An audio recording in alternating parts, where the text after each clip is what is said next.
Good evening, ladies and gentlemen. This is ANPR, All Night Project Radio. I'm your host, Ryder.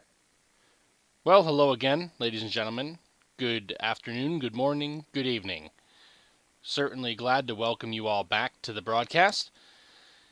And again, it's been a few days since the last broadcast went out, and I figure that's probably going to be about the way it goes. I don't think we're going to do this every night, but we're going to do it most nights. So, a little bit of a change up here on my side of the broadcast. We are recording at 7:12 p.m.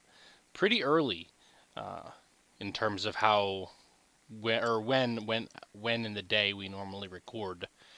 It is definitely a lot more early than normal, but it seems as though the last couple of days, while I've been up quite late, I've not actually been able to get a recording done in the later hours of the evening. So I figured while I have time now, we'll go ahead and get a broadcast recorded, so that way you guys can enjoy it. Hopefully today still. Today being January 29th, 2018. And hopefully you'll be able to listen to it on January 29th as well. Though if you choose to listen to it at a different time, I suppose that'll be fine as well. So, looking at the weather, I'm not very excited because it is calling for snow, and fortunately it's not snowing now. However, I think we all know my thoughts on snow at this time, and I'm not excited about it.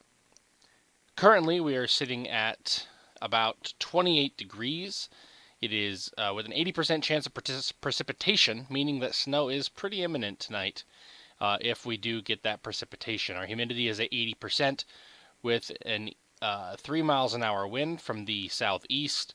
And tomorrow the high is 31, the low is 13, with an 80% chance of precipitation, which means that we're more than likely going to have snow, especially when you couple that with the 14 miles per hour wind that we'll be getting. So, I foresee some snow in the future, though hopefully not a lot.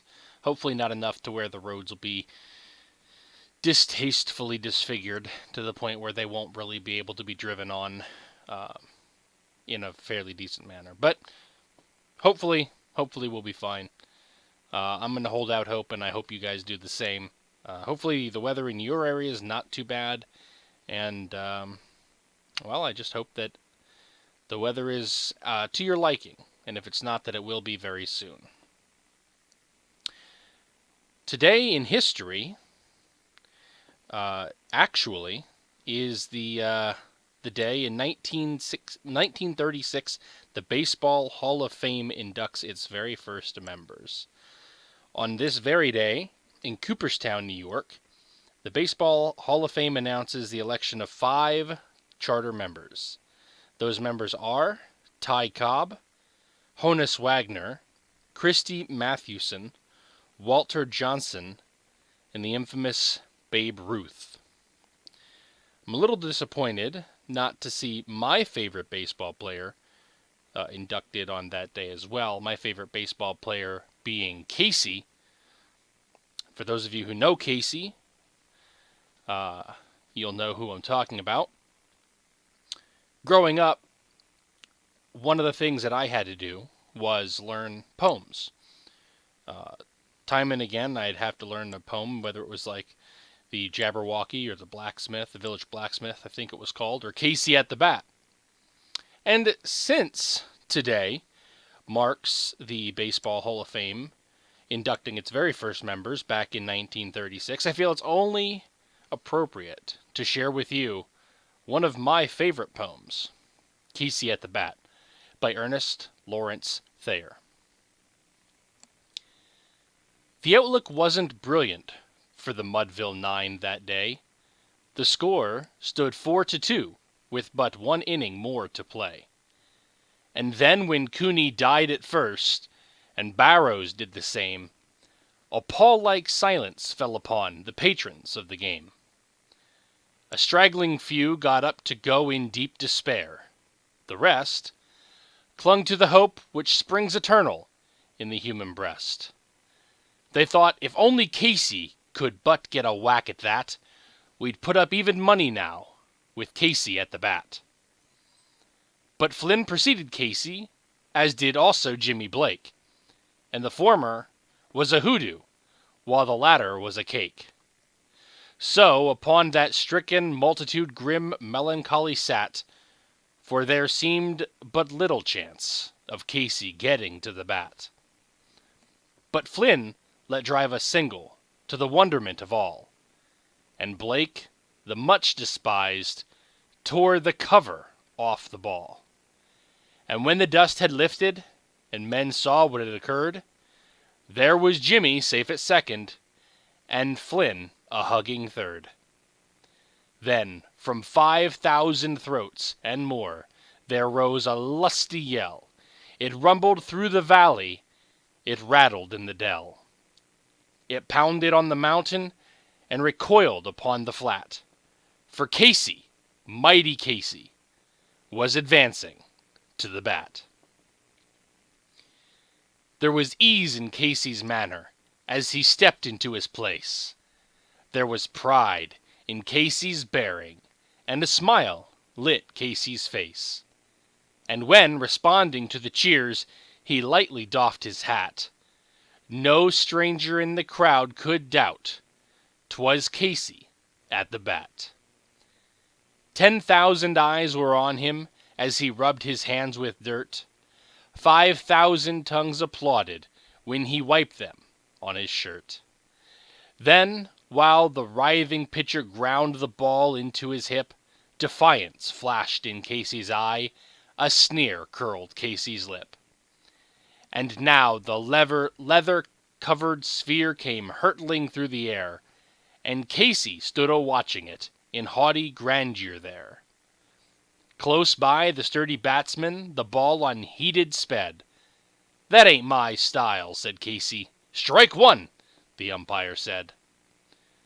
From the benches, black with people, there went up a muffled roar, like the beating of the storm waves on the stern and distant shore. "Kill him! Kill the umpire!" shouted someone on the stand, and it's likely they'd have killed him had not Casey raised his hand. With a smile of Christian charity, great Casey's visage shone. He stilted the rising tumult. He bade the game go on. He singled to the pitcher, and once more the dun sphere flew. But Casey still ignored it, and the umpire said, "Strike two." "Fraud!" cried the maddened thousands, and echo answered, "Fraud!" But one scornful look from Casey, and the audience was awed. They saw his face grow stern and cold, they saw his muscles strain, and they knew that Casey wouldn't let that ball go by again. The sneer is gone from Casey's lip. His teeth are clenched in hate. He pounds with cruel violence his bat upon the plate. And now the pitcher holds the ball, and now he lets it go. And now the air is shattered by the force of Casey's blow. Oh, somewhere in this favored land, the sun is shining bright. The band is playing somewhere, and somewhere hearts are light. And somewhere men are laughing, and somewhere children shout. But there is no joy in Mudville. Mighty Casey has struck out.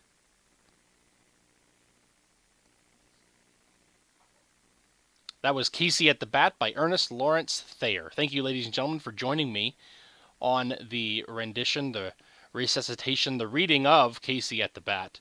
One of my all-time favorite poems. Like I said, I learned it early on, and I remember a lot of it. I don't remember all of it, which is why I read it instead of reciting it, though I think reciting it probably would have been a lot better. But that's one of the joys of audio only, is I can easily sit here and read it out, and it doesn't distract you as you listen to it. I remember the book, actually, that I read it in. It was a spelling book. And it had a poem at the beginning of each and every, I think it was, week that we were to learn. or not learn necessarily. I think the first time I saw it, rather, was in the spelling book. Later on, I had to learn it. But I do remember my awe at listening to it the first time and hearing how, how Casey built, everything was built up around Casey. He was the pivotal one, and his pride basically came before his fall. And I guess it's like Aesop's Fables, really, in that sense, although a much more poetic version of a fable. But one of the all-time favorites. I really enjoyed it. It's funny how much I enjoy about baseball, even though I don't really follow the sport. For as a matter of fact, I think a lot of you may be very familiar with Who's on First from Abbott and Costello, and that's another thing that I actually learned and memorized throughout my childhood, and even performed multiple times, which was always a blast. And yeah, as much as I really thoroughly enjoy topics about baseball, I've not really watched much. Though I do recall specifically a PlayStation 1 game that a friend of mine had where I played that quite extensively with him, and it was a pretty fun game, even though I've never really been into sports games throughout most of my life. There were a few select sports games that were enjoyable, whether it was because they were some of the only things I had to play at the time, or because they actually were good and enjoyable games. I really don't know. However, I do know that I enjoyed them at the time, and probably looking back at them, playing them currently and nowadays would not really satisfy and justify the feelings that I have for them at the time. So I know a lot of you were wondering, where was I the last couple of days? Why have we not had an episode? Where is ANPR? Well, I've been dealing with school recently. As I'm sure most of you are aware, if not all of you, I've gone back to school, back in college. I'm on my master's level classes right now, and that's what I've been focusing the majority of my time on. The classes that I have right now are, as I've explained in the past, 2 months of 2 classes, followed by 2 months of 2 classes, and that is my semester for the 4-month semester. So I'm currently on the first 2 classes. I've been reading, I've been writing, I've been studying, and I've been doing quizzes and all the fun things in between. But I have had some issues, and it seems that there's always issues to be had, especially in an online setting. I have yet to have a single online class where things went smoothly, especially within the first couple of weeks. So I always endeavor to read as much as I can in advance of my classes to see what is expected, what needs to be done. So I know, because I know that emailing my teachers takes forever to get back to me. Sometimes they'll get back to you the next day. Sometimes it'll be 3 days. It all depends. And especially if you're doing your work on the weekend and everything's due on Sunday, it really makes it difficult to be able to send them a message on, say, Friday and not get anything back till Monday with everything due on Sunday. So it's very imperative to email your teachers as soon as possible. Otherwise, you're pretty much sunk, which didn't used to be the case pre my master's level classes. Everything was due Monday, which was great because then you had the ability to hopefully get an email from your teacher on Monday. I think there's an inherent flaw in the whole system, and that thing should be due Friday so that you can have communications with your teacher prior to your assignments actually being due. So, you're probably wondering at this point, what were the complications that I ran into? And if you're not, I'm going to share them with you anyway, so I apologize if you're not wondering about that. Well, the first complication came across when I realized I did not have all the books I needed. There was a list when I was originally purchasing all the books. There was a list of 5 books that were recommended books. They weren't required, they were recommended. And there wasn't anything that could tell me as I was buying my books what books I needed and what books I didn't, other than recommended or required. That was pretty much it. Well, as I was listening to my teacher's little presentation, 5-minute presentation, and reading through the syllabus, I realized I will need at least one of those books because I have to do a book report on one of those books. So I looked up what those books were again. I I researched them all, and it come to find out the majority of those books would actually not have been able to be shipped and arrived to me within the time frame I would need to be able to read the books and complete the report, because a lot of the books were not educational books as per se, not books that could be sold directly from Amazon or any other bookseller. They would generally be coming from third parties, and it would take about 3 to 4 weeks to be mailed to me, because they were books like autobiographies or something along those lines. They were very different. They were not educational books that would be on hand necessarily. So fortunately, I was able to find one of them that I could get through an ebook. I could get it through Kindle. Now, I've never been a fan of electronic books for school. I do enjoy electronic books for reading, for enjoying them as sitting down with a book, because an ebook may cost half the price of a hardcover, and because it would take me an hour to drive to go to my local store to find a good hardcover book. Now, of course, I could always order them online and have them mailed to me, but it always just seemed convenient to be able to pull out my, at the time, iPad, or currently my phone, which is a very small screen to be sure, and a book. I've always loved books, hardcover books. I really don't like turning books into technology. I actually do not like that. I prefer reading actual books. I grew up my entire life reading actual, real books. And I used to have quite the book collection as well, and I've always enjoyed it. Whether it was just looking at the bookshelf or being able to go over to the bookshelf, pull off a physical book, and flip through it and read. I've oftentimes, back when I used to live in Tennessee, I used to read, and I used to go out on my porch and have my pipe and have just a tobacco pipe. Just want to make sure that's clear. And read my books out on the back porch, and it was a nice little way to relax. Anyway, getting back to what I'm talking about, is I was able to secure the book via Kindle, so now I should be fine. Though I will have to read it on my phone, which is going to be slightly annoying, especially considering it's a school book and not a leisure book. But the book has been received, and so therefore that problem is gone. Another problem that I ran into was I had to select a topic for my research paper out of one of the classes. And I selected that topic on Monday. Essentially, the way that my school was laid out, my teacher instructed us to, it was a wiki comment or something that he posted. That was just what it was called. It was called like a wiki post. And we were asked to modify the wiki post and put our name next to the topic that we wanted. Well, I got on there on Monday, and I saw no way to modify the post. But I did see that 3 people had commented below the post and marked what they wanted with their names.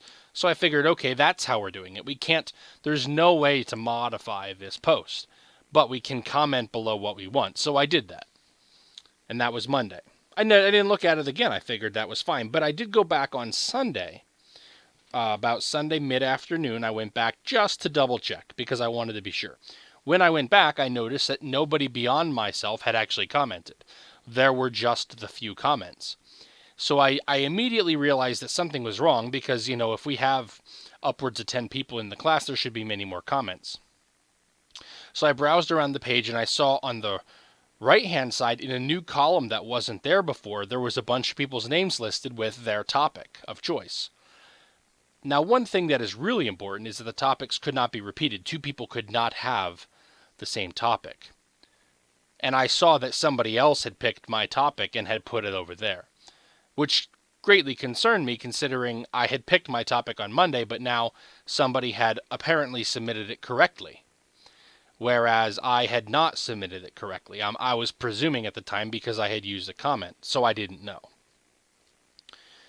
So I searched around, and I finally figured out how they added their names to a column in the side, and I added mine as well. With a small note to the professor, I said, this is what I chose on Monday, however, I see somebody else has it. In the event this is chosen, here is my backup that nobody has selected yet, so please let me know which one I'll be writing about. So I'm probably going to have to choose a secondary topic, even though I was there first thing Monday morning and I filled out the one that I wanted. So I'm still waiting to hear back from my professor. I actually intend to check my email again after this broadcast, and hopefully I'll know what topic I'll be working on so I can get to working on it.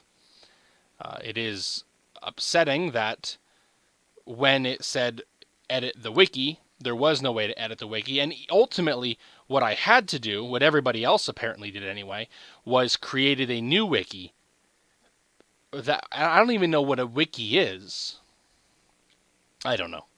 So we all had to create our own wikis and label them with what we wanted. So I emailed my professor as well, and I gave him a heads up, and I said I commented first, then I entered the wiki. I don't know which one was right. There was no way to edit the wiki as was requested in the directions.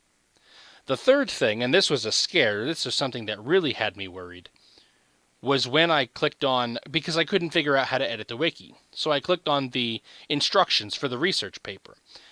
And the instructions said, research paper topic instructions. I clicked on it, I downloaded it, and when I opened it up, it said, you are required to select one topic for the research paper. Your research paper will be 2,000 to 3,000 words, 10 pages, and is expected to be delivered by Sunday of week 1. And that pretty much stopped my heart. I knew it had to be there's something had to be wrong. It didn't make sense. But at the same time, I was just so panicked. And I'm sure you've been there before, where you know that something's not, that cannot be right. There's no way that the teacher could expect 3,000 words, 10 pages, written with 6 to 10 sources and all the footnotes and everything formatted and done and submitted within 1 week. We all know, listening to me now speak about that is not, there's no way he would ever ask that, and that was certainly not what he was asking for. However, the way that it was worded, and the fact that at the very bottom of the assignment, it said, this is due week 1 by Sunday, that just threw me into a frenzy. And I was panicked, I was worried, my stomach got all tight. I didn't know what I was supposed to do. I mean, ultimately, down deep I knew that all he wanted was the topic selection. The topic selection was actually what was on the wiki page. It said, please select a topic. That is all that is required. But when I clicked into this paper, this assignment paper, that said topic assignment, and then it said, due is the topic selection for your paper, 2,000 to 3,000 words, and it listed the whole thing, and it said this is, and at the very bottom it said, this is to be turned in at the end of week 1, I started freaking out. So I was probably freaking out for a solid 30 minutes, scrambling. I wrote him an email, as well as tried to look through everything and figure out exactly what I had missed, because that seemed like an awful lot to do for the first week, but I wanted to ensure that whatever it was, I had gotten it done. And while I'm sure it wouldn't have been a nice paper, I did have enough time throughout the day that I would have been able to write a 3,000 word paper. I can write papers fairly mediocre. I don't want to say it's easy, because it's not easy, but I can churn out words on a paper. And I have done so. I have written a 2,000 word paper in a night, in an afternoon, in a period of 6 hours. I've done it before, with sources and all. As a matter of fact, my very last semester, a lot of things happened with sickness and time that I just didn't have as much time as I needed to, and I had to crank out the majority of the paper in a night, the most of the paper in a night. Fortunately, I made I think it was a B+ or an A- on the paper, but sometimes that happens. So I know I could have done it. I could have churned that out on Sunday afternoon. I had approximately, I think this was 2 o'clock, so I had until 11:59 to submit the paper. So I would have had time to at least cobble together something. And it would have been funny, I think. It would have been very humorous had I assembled the entirety of the research paper and submitted it week 1. I don't think that I honestly don't know how the teacher would react to that. I mean, assuredly he would ask me why I did not wait till later and, work on and further improve the paper. There may be a chance where he would say, I won't accept this submission. I'll give you time to work on it more. You submitted it way too early. I don't know. Part of me kind of wishes that I did crank through it, get it done, and now I don't have to worry about the research paper the rest of the next couple of weeks. But I can still pre-write the majority of it now anyway. I just don't have to submit it until closer to the time, which is honestly going to be for the best. The sooner I can get it written, I can get it in, I can have them check it. The people I was speaking about in one of the past broadcasts, or I can have them check the paper prior to sending it in to my professor. So it's probably something I'll do. But that was my Sunday afternoon for the most part. That was very much blatant scare upon just confusion at school.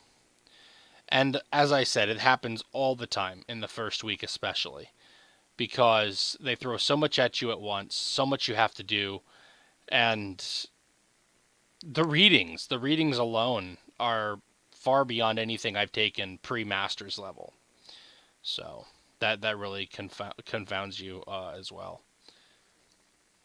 I did have a test, a 10 question test, which they gave me an hour for it, and I thought, an hour for 10 questions, how hard could that be? Well, very, very, very hard, as a matter of fact, I found out.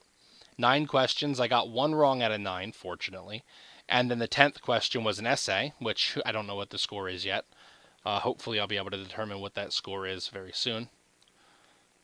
So I took care of that as well on Sunday. So Sunday was a packed day for me when it came to school. On Saturday, we went to get my mother a new phone, which is always a treat. My mother sadly does not really know much about technology. I don't know very much about technology, but my mother knows even less. So every time she gets a new piece of technology, it's my job to spend the entire day with her to help kind of get her accustomed to the new piece of technology, which is fine. I mean, I don't mind doing that. Though I'm sure any of you who do have family members who don't know much about technology, and they look to you as the technology guru, especially when you don't know much about it yourself, and everything that you do is either Google it or watch a YouTube video, or it kind of gets a little frustrating because you realize that they could do the same thing.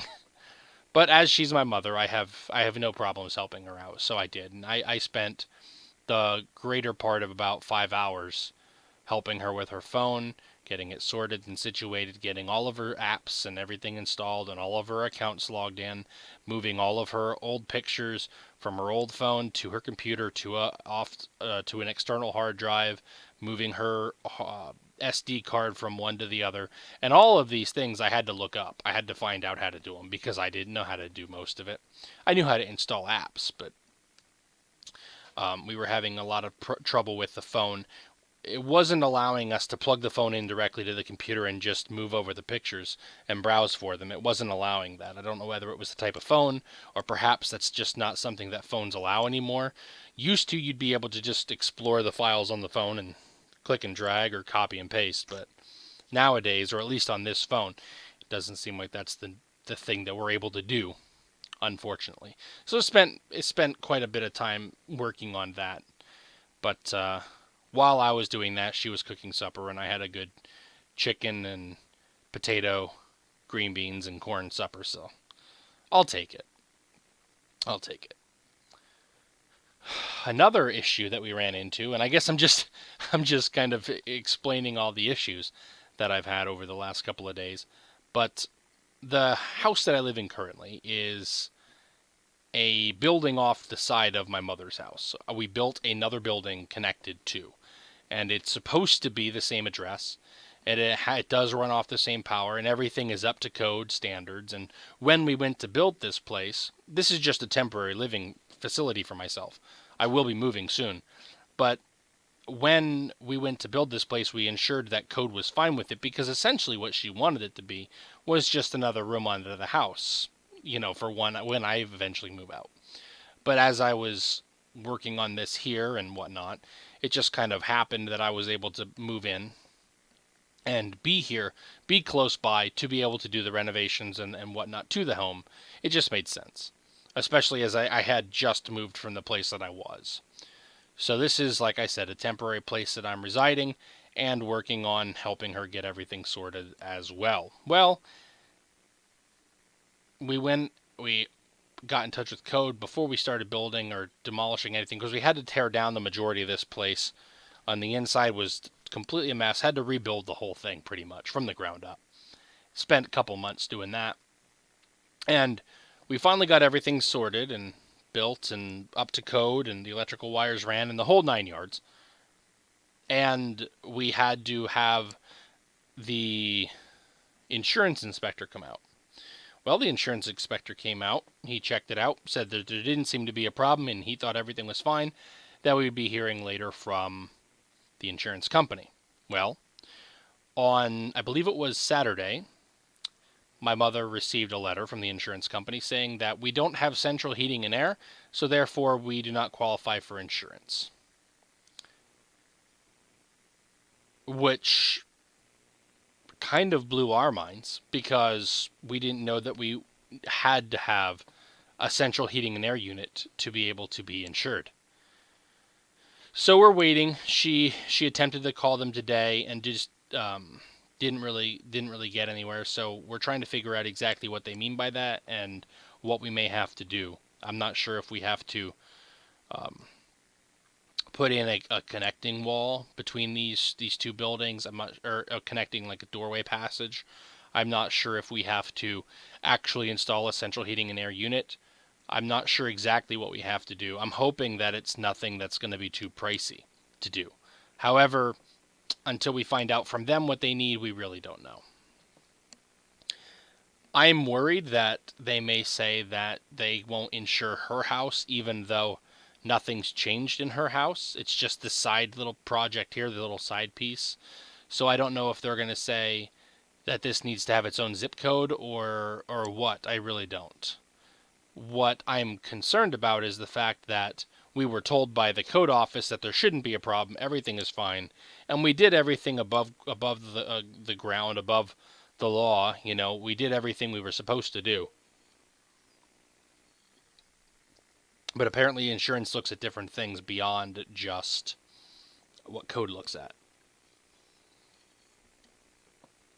So hopefully that'll get rectified without being a huge problem. Hopefully. We will keep our fingers crossed and keep our heads held high while we go through this. I really don't know what this will call for, and I certainly hope it doesn't call for quite a bit of money being sank into the place again after we just finished getting everything sorted out. But who's to say? It's hard to know. It's very hard to know. On a bit of a lighter note, I've been spending some of my time playing with a good friend of mine on a new video game that I'll share a little bit about it with you. It's called Staxel. It's very similar to Minecraft, if you've played Minecraft before. But it is more of a not Farmville, like a Harvest Moon style game, where there's no monsters to kill. It's all about collecting different bugs, doing quests, building houses for people, things along those lines. It's a fun and enjoyable little game, and it is multiplayer, but it's not out yet. It's an early access. And I'm not sure if I've made this clear on the show yet or not, but I am not a big fan of early access titles. However, I was given the code for free, so I decided to take a look at it. It's not bad. It certainly isn't bad. It has a very nice aesthetic to it. I mean, it is Minecraft, so it is, cubular based. I'd prefer something a little bit more organic. Something that felt more real than everything being cubular, but it's fine. It's fine. We've gotten a few hours out of it. I want to say about 20 or 30 hours out of it over the course of like a week and a half. So it certainly isn't bad, but it doesn't have a whole lot in it. There's a lot of things you can't craft, you have to buy. So you have to farm and farm and farm and farm and farm. He was making cobblestone paths out of sand and rocks, and he was making literally 8 to 10 stacks of 999 to sell to make money to buy what we needed, because you can't, like, for example, to make a door you need doorknobs and door hinges, but you can't make doorknobs and door hinges. You have to buy them, and they're kind of pricey. So there are some things that you can make, and there are some things that you just cannot make and you have to buy, and part of those are either ingredients for things you can make, and other parts of them are just things like there's no light sources in the game that you can make. You cannot make a wall torch like in Minecraft, how you can combine, I believe it's some wood and some charcoal to make, or just regular coal to make torches. You can't do that. You can't make a torch. You can't make a light. You can't make a lamp. You can't make a wall lamp, a ceiling lamp. You can't make any sort of light at all. You have to buy them. Well, you don't have to run electricity. Each light individually grants its own light without having to run electricity or redstone, as those who've played Minecraft are aware of. There are a number of things in the game there's not very many flowers that you can pick. You can only pick a certain amount of flowers. You can get seeds from the flowers. You can scythe them down, get seeds, and use those seeds to grow things. And then those are just mixed seeds. You don't know what they are till they're planted.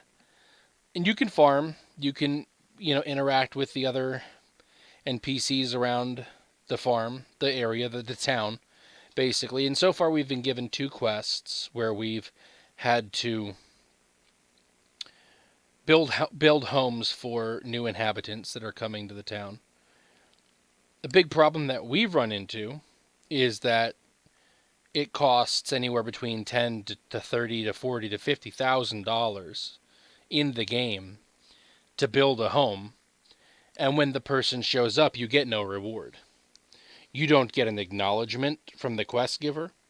You don't get a monetary sort of a refund or a reward for building this home. So we have spent hours building 2 houses that are better than our own house in the game, that are fully furnished, because you have to provide TVs and TVs and stands and fridges and bathrooms, full kitchens, and you have to provide these in those homes for them to be considered done and for the new resident to move in, but you get no sort of reward. So whether that's just not implemented yet or whether it's working as intended, I don't really know. But that's a problem I've always had with early access titles, and I kind of want to talk about early access titles because it's something that I think, especially now, ever since 2016 anyway, early access has really been pushed, especially on Steam. And the big problem that I have with early access is that it's very different from something like Kickstarter, where Kickstarter generally, for those of you who are not aware of what Kickstarter is, it is when a person or a company goes to Kickstarter and they write up a summary of, this is what we intend to do with the money that we're asking for. Then they also ask for a certain amount of money, and then people will donate, and then only if the Kickstarter reaches its goal will people's money actually be taken and given to the people who are asking for it. And then at that point, the people who have been Kickstarted will then go build the product, whatever it is. Doesn't have to be a video game, can be anything. And then the people who have donated will get specific rewards based on what they've donated that are already pre-lined out in the beginning. And then when the product comes out, everybody who has Kickstarted it at a certain level will get that product for free because of course, the cost they paid in. And then it'll be available for purchase for everybody else who wants the product because the product is officially launched. Early access, however, is a game that is not quite done. Generally, it's in alpha, sometimes a beta mode, which, honestly, alphas and betas mean pretty much nothing nowadays, considering early access and its paid beta state.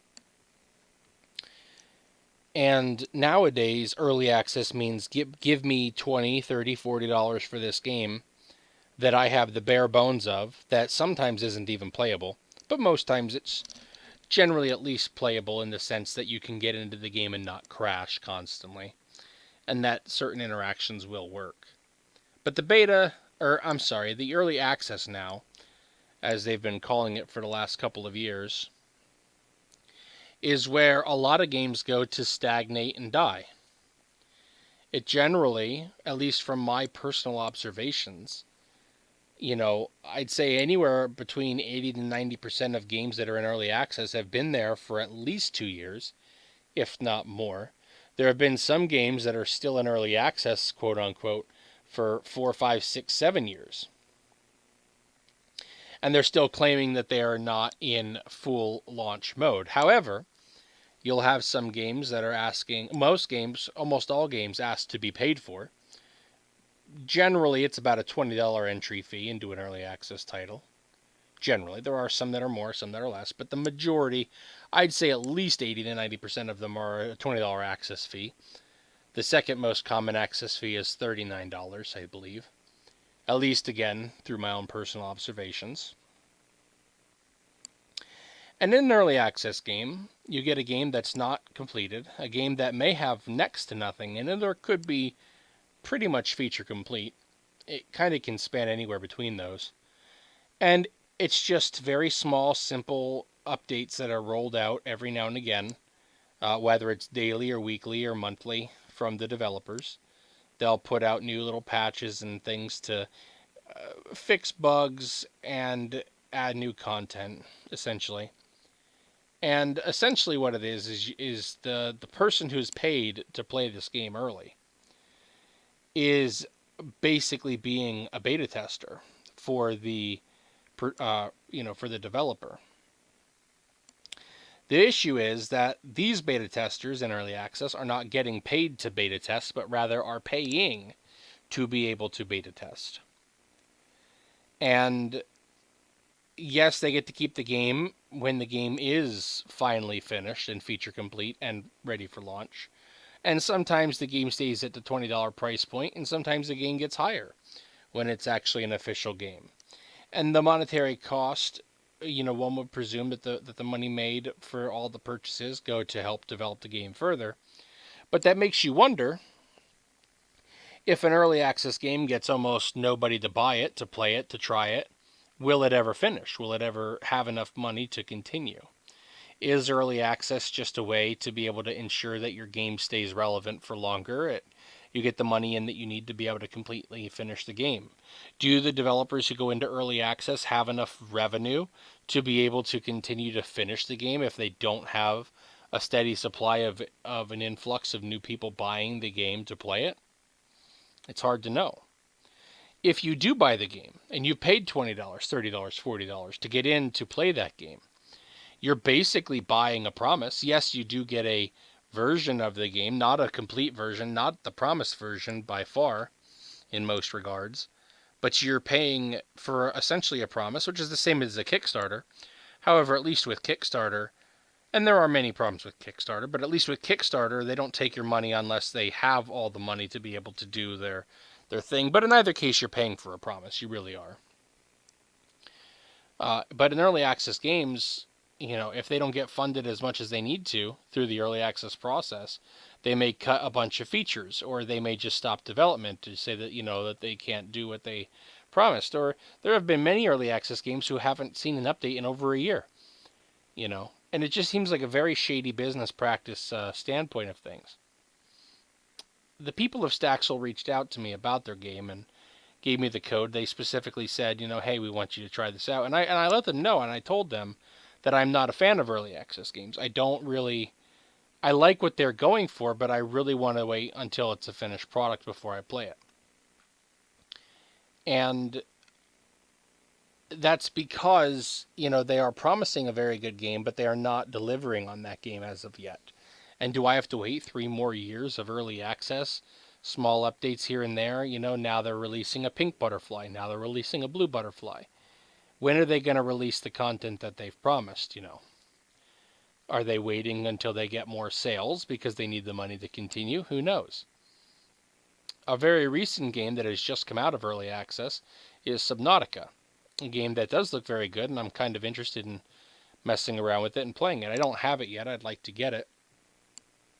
But the reason I'm speaking about that game is I remember 2 years ago, 3 years ago, when I saw video footage of the early access game, and it seemed very, very basic, and there was not a whole lot of things to the game as far as from what I was able to see through the YouTube videos that I watched, and it made me realize, I don't want this game at all, not in the least bit. It has a very good premise, but it has nothing in it. Well, now it looks like there's a lot more in it than I've ever seen before. I watched a live stream of it the other day for a small period of time, and it seemed as though there's an awful lot of things in it that never was before. So if that's the kind of things that can be accomplished in a 2 year period, that's amazing. But at the same time, that, generally used to take place behind the scenes. Now people are building games out in the open and in front of everybody. And, if who's to say I haven't already written Subnautica off my list, period? Because I saw it in its original state, and I said, that's not a game for me, and I don't ever want to play it or buy it. They lost my sale at that point because they're basically asking for 2 releases now. Their early access release, when everybody first sees the game, which could go well or could go devastatingly terrible, and then they're asking for a second release when the game officially, quote unquote, launches. I'm not convinced that I'm okay with a game having 2 launches. And if your game doesn't wow me and make me want to play it originally when it first releases on your early access release, then the chances of me wanting to even look at it again when you have your real full release are fairly slim. And I do understand that I'm talking a little bit about Subnautica, which is actually making me a little interested in the game. But as I said before, most of these early access games, they don't really get very far, and not a lot happens in the course of years. I mean, there are so many games that came out in early access 2 to 3 years ago that are still in early access. When do they plan on launching these things? It's such a hugely gray area. And I think that's my biggest issue with early access, is they're just working in this gray area where there's no checks or balances. When is a game ever finished? When is a game truly done? And you certainly have problems when you run into the aspect of games that are asking you for in-game purchases and whatnot while they're in early access. And there's plenty of them out there too. And then you've also got games that are in early access that are taking part in the glorified gambling system with loot boxes. And that gets me on a whole nother topic, which I don't think we have time to get into in this broadcast. But that's just some of my cursory thoughts on early access. And the fact that while I am enjoying this game that I've played with my friend for a while, I talked to him about it yesterday. We had a discussion about it, as a matter of fact. And we spoke about, despite the fact that, yes, we put 26 hours into this game, looking back in all the time that we spent, the fun that we had, would you justify this for $20? Would you say that this game is worth the supposed, I didn't pay for it, but the $20 that I would have had to pay for it, is this game worth that? No, not even close. It's so bare bones. There's so very little in it. It has very much potential. It has huge potential. To be able to be a multiplayer Stardew Valley or Harvest Moon alone gives it so much potential. But it feels like the early days of Minecraft. The very early days of Minecraft. And I remember those days. Back in, I don't even know what year it was, 2012, 2013, something like that. Maybe even before. The game has so little in it. And they're asking for so much right up front. And they're asking you to wait years. That's another thing, is they're literally telling you, you pay us now and in 2 to 3 years, but we're not telling you exactly when, and we're not being held to that date anyway. then you'll get your product. You know. And of course, it's the person who purchases the early access title. They know what they're getting into. They know they're getting a title that's not fully completed. And so, in that regard, then yes, let buyer beware.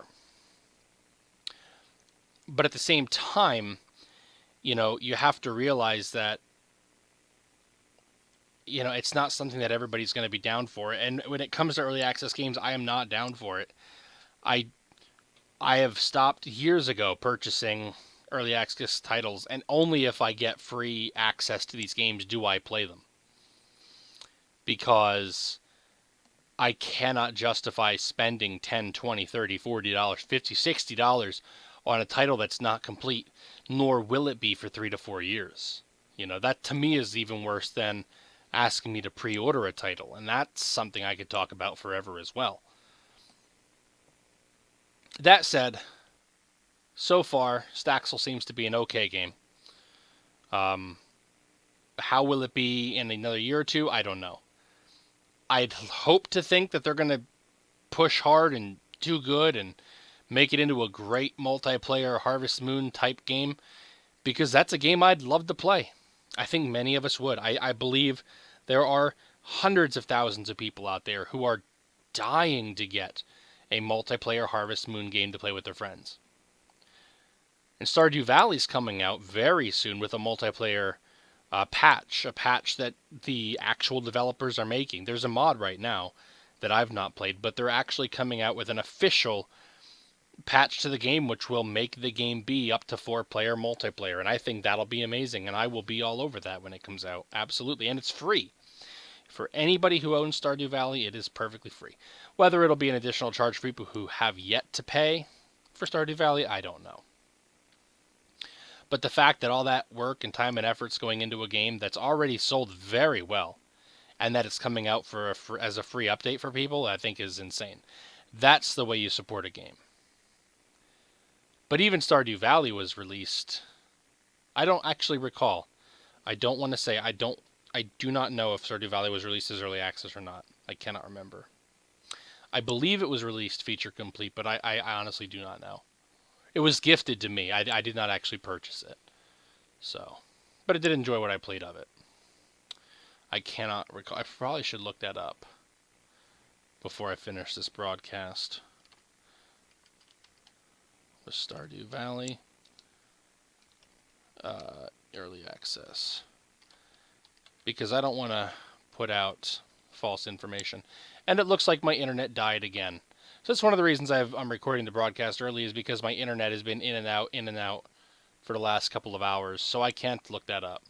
So you'll have to let me know in the comments or send me a message so I can read out the message on the next broadcast if I'm saying that right or wrong. With that said, though, I think that's going to call this broadcast to a close. Thank you all for listening. I certainly do appreciate it. If you want to reach out and let your voice be heard on the broadcast, make sure to send us a message through the YouTube messaging app or the YouTube Messenger, or you can always just comment on the video below and I can get back to you either there or here in the broadcast itself. Ladies and gentlemen, thank you so much for listening. This has been ANPR, All Night Project Radio. I've been your host, Ryder. Thank you very much for listening.